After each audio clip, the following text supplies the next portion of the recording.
돈의 속성. 1. 돈은 인격체다. 돈을 너무 사랑해서 집안에만 가둬놓으면 기회만 있으면 나가려고 할 것이고, 다른 돈에게 주인이 구두쇠니 오지 마라 할 것이다. 자신을 존중해주지 않는 사람을 부자가 되게 하는데 협조도 하지 않는다. 가치 있는 곳과 좋은 일에 쓰인 돈은 그 대우에 감동해 다시 다른 돈을 데리고 주인을 찾을 것이고, 술집이나 도박에 자신을 사용하면 비참한 마음에 등을 돌릴 것이다.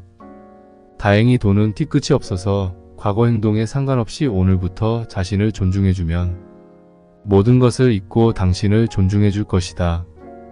돈을 인격체로 받아들이고 깊은 우정을 나눈 친구처럼 대하면 된다. 그렇게 마음먹은 순간 돈에 대한 태도는 완전히 바뀌기 시작한다. 작은 돈을 절대로 함부로 하지 않게 되고 큰 돈은 마땅히 보내야 할 곳에 보내주게 된다.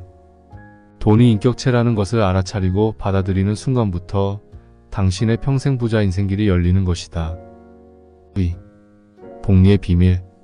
만약 집을 구매할 때 30년 상환 4% 복리로 3억 원을 융자받았다고 가정하면 지불해야 하는 총 금액은 9억 9천만 원이나 된다. 이를 30년간 나눠 월별로 지불하면 월 모기지 비용은 276만 원씩으로 21년간 이자를 지불해야 겨우 그 다음 달부터 원금이 줄기 시작한다. 복리를 내 편으로 만들기 위해 해야 할 첫 번째 일은 복리에 대한 이해다. 조지 워싱턴 대학의 조사에 따르면 미국인의 3분의 1만이 복리를 이해한다고 한다. 알베르트 아인슈타인은 복리야말로 인간의 가장 위대한 발명이자 세계 8대 불가사의라고 말했다. 여기서 1964년 워렌 버핏이 34살이 되던 해에 보낸 주주 서한을 살펴보자. 복리라는 주제는 전반적으로 고리타분하기 때문에 미술품의 비유에 소개해볼까 합니다. 1540년 프랑스 국왕 프랑스와 1세가 레오나르도 다빈치의 그림 모나리자를 4영에키에 구입했습니다. 당시 4영에키는 2만 달러의 가치입니다.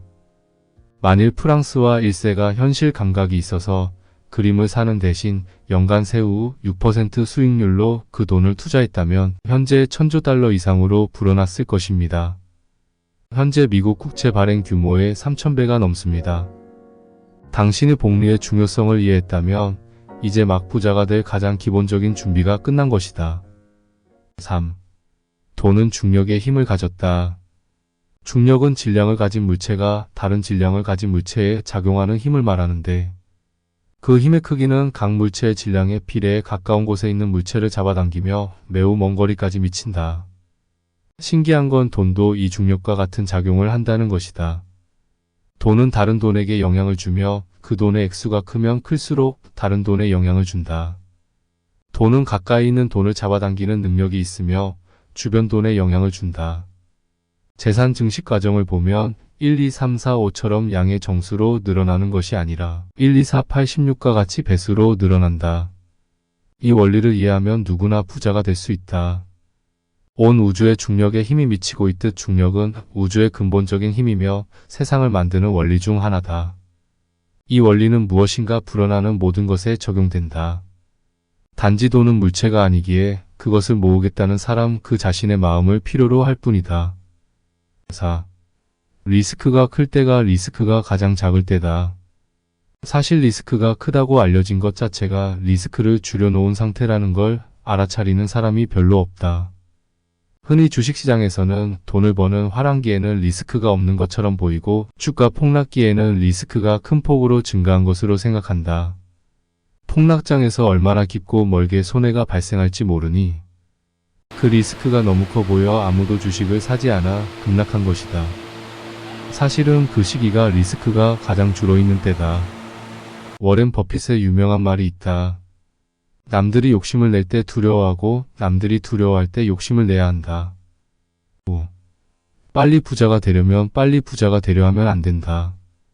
빨리 부자가 되는 유일한 방법은 빨리 부자가 되지 않으려는 마음을 갖는 것이다. 자수성가의 길을 걷는 사람이라면 40에 부자가 되는 것도 너무 빠르다. 그래서 부자가 되기에 가장 좋은 나이는 50세 이후다. 또한 빨리 부자가 되려는 마음은 누군가와 나를 비교하고 있거나 주변에 나를 과시하고 싶어하는 마음이 그 본질이다. 부는 차근차근 집을 짓는 것처럼 쌓아 나아가야 한다. 돈을 버는 기술과 돈을 모으는 능력, 돈을 유지하는 능력, 돈을 쓰는 능력을 골고루 배우려면 나이 50도 버거운 것이 사실이다. 빨리 부자가 되려는 마음을 버리고 종잣돈을 마련해 복리와 투자를 배우고 경제 용어를 배워 금융 문맹에서 벗어나야 한다. 죽어라고 절약해 종잣돈 1,000만 원 혹은 1억 원이라도 만들어 욕심을 줄여가며 자산을 점점 키워서 그 자본 이익이 노동에서 버는 돈보다 많아지는 날이 바로 당신이 부자가 된 날이고 경제적 독립기념일이다. 절대로 빨리 부자가 되려 하지 마라. 6. 돈을 모으지 못하는 이유. 음식과 주거가 해결되지 못할 정도로 가난한 상태가 아니라면 누구든 저축을 하고 재산을 모아 투자도 해서 부자가 될 수 있다.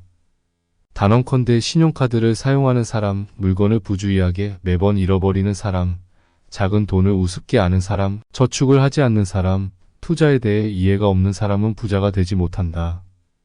부는 그런 사람에게 우연히 들렀어도 순식간에 돌아서서 나온다. 절대로 미래 소득을 가져다 현재에 쓰면 안 된다. 신용카드를 잘라버리고 직불카드를 사용해야 한다. 물건을 부주의하게 다루는 사람도 절대 부자가 되지 못한다. 작은 돈은 큰 돈의 씨앗이고 자본이 될 어린 돈이기에 씨앗을 함부로 하고 아이를 돌보지 않는 사람은 그 어떤 것도 키우지 못한다. 작은 돈을 모아 종잣돈을 마련해서 투자나 사업의 마중물을 만들어가는 것이 성공의 기초다.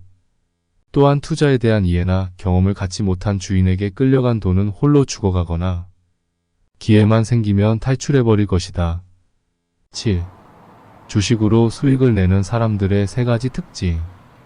주식 투자에서 성공하는 사람들은 크게 3가지 특징을 갖고 있다. 첫째, 자신을 경영자로 생각한다. 무슨 회사인지 무엇을 할 것인지 어떻게 운영하는지 잘 이해하고 있다. 회계장부와 연간 보고서를 꼼꼼히 살핀다. 경영자와 같은 마음으로 시장에서의 회사 역할을 이해한다. 둘째, 보유하고 있는 돈이 품질이 좋은 돈이다. 이 돈은 당장 어디로 갈 생각도 없고 오랫동안 그 자리를 차지하고 있어도 편안하다. 결속력이 강하고 텃세나 위협에 굴복하지 않는다. 셋째, 싸게 살 때까지 기다린다. 진정한 투자는 팔 때를 잘 아는 것이 아니라 살 때를 잘 아는 것이다. 싸게 사는 것은 어려운 일이다. 더구나 좋은 주식을 싸게 사는 것은 쉽지 않다. 그래서 크게 성공할 회사를 아직 크지 않았을 때부터 골라 오래 기다리는 인내와 폭락장에서 공포 속에서 사모으는 용기를 가져야 한다. 결국 주식 투자는 온전한 자기 자본으로 자기 스스로를 믿는 사람들이 그 결실을 가져가는 시장이다. 8. 부자가 되는 방법. 부자가 되는 방법의 시작은 자신이 부자가 될 수 있다고 믿는 것이다. 어떤 부자를 경멸할 수는 있어도 부를 경멸해서는 안 된다. 물론 자신이 부자가 될 수 있다고 믿는다고 반드시 부자가 되는 것은 아니다. 그러나 나는 부자가 될 수 없다고 생각하는 사람은 절대 부자가 될 수 없고 부자가 될 수 있다고 믿는 사람 중에서 부자가 나온다. 그 믿음이 실행하게 하고 고민하게 하고 도전하게 만들어주며 길을 만들기 때문이다. 실행해야 하니 처축하게 되고 고민하다 보면 공부하게 되고 도전하려다 보니 누구보다 열심히 일하게 된다. 사실 천만장자, 억만장자 같은 부자는 노력만 가지고는 안 된다.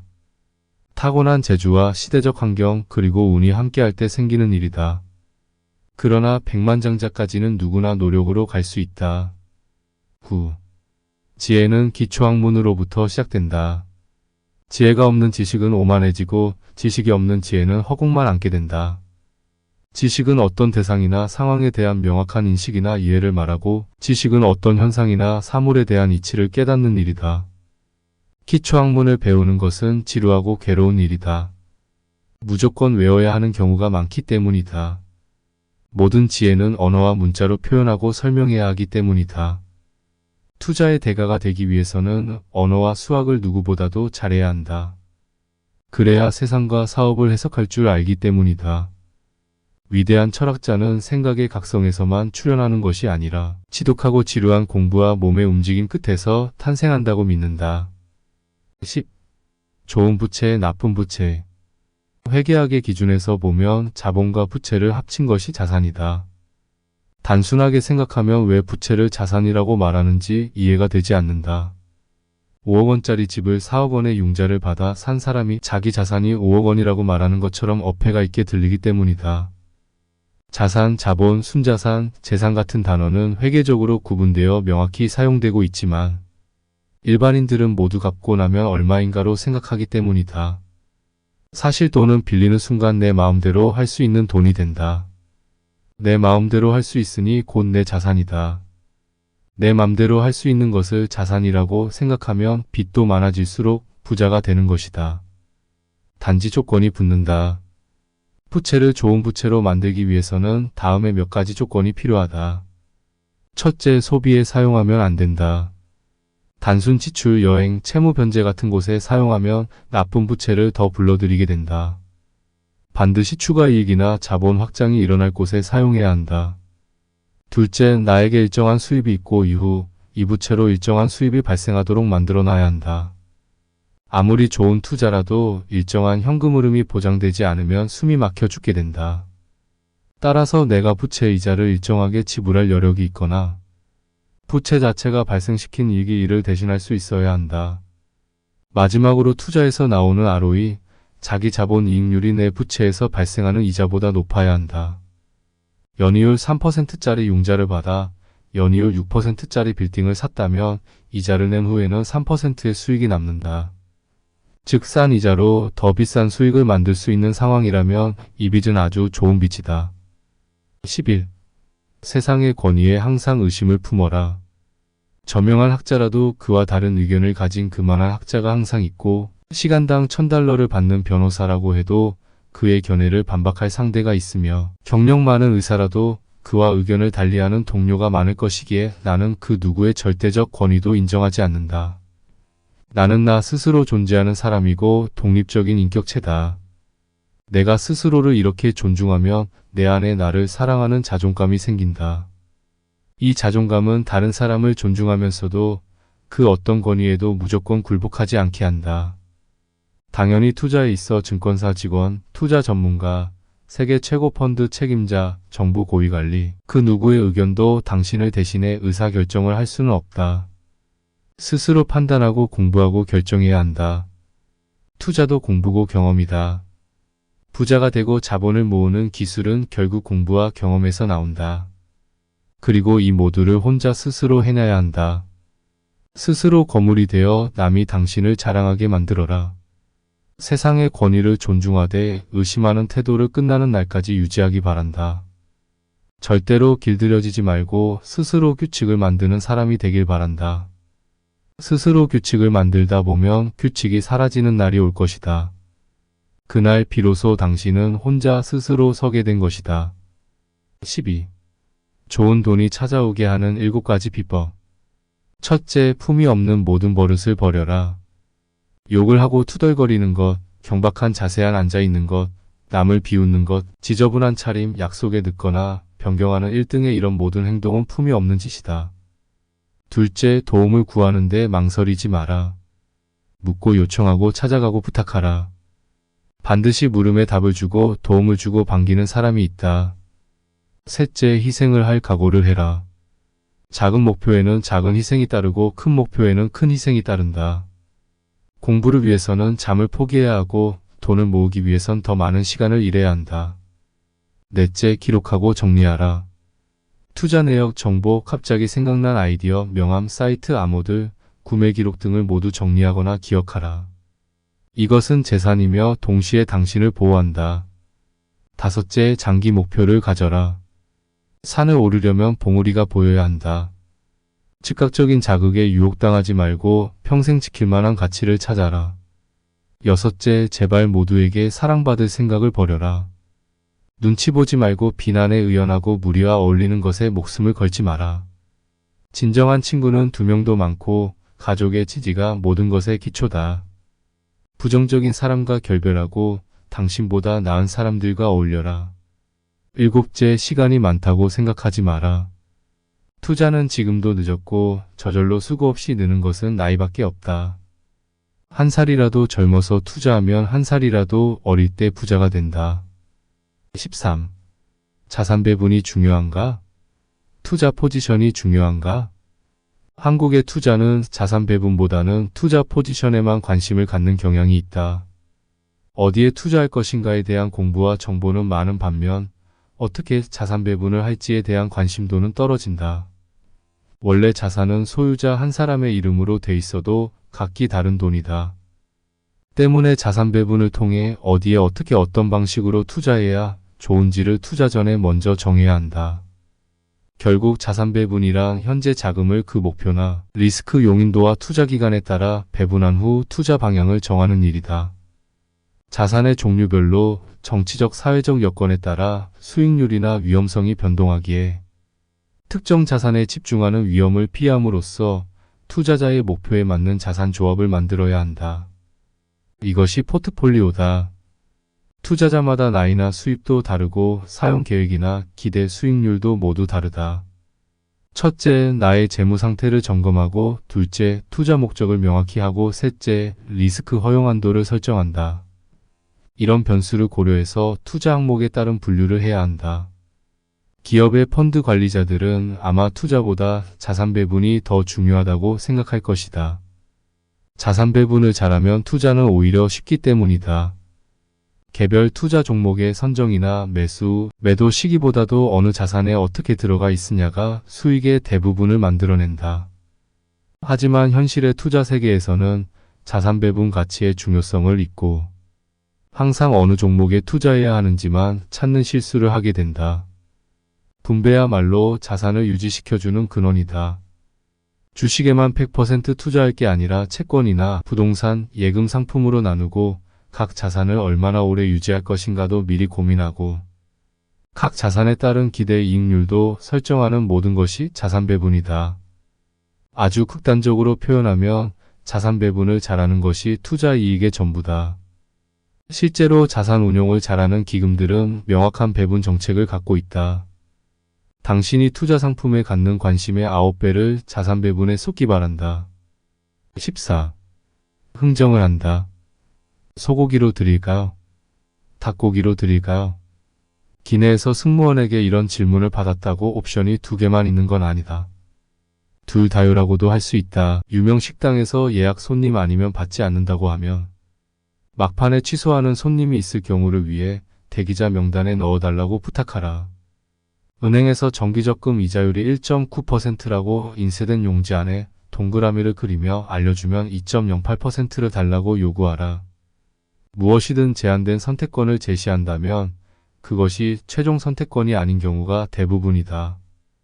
때에 따라서는 선택을 하지 않는 것도 선택이 된다.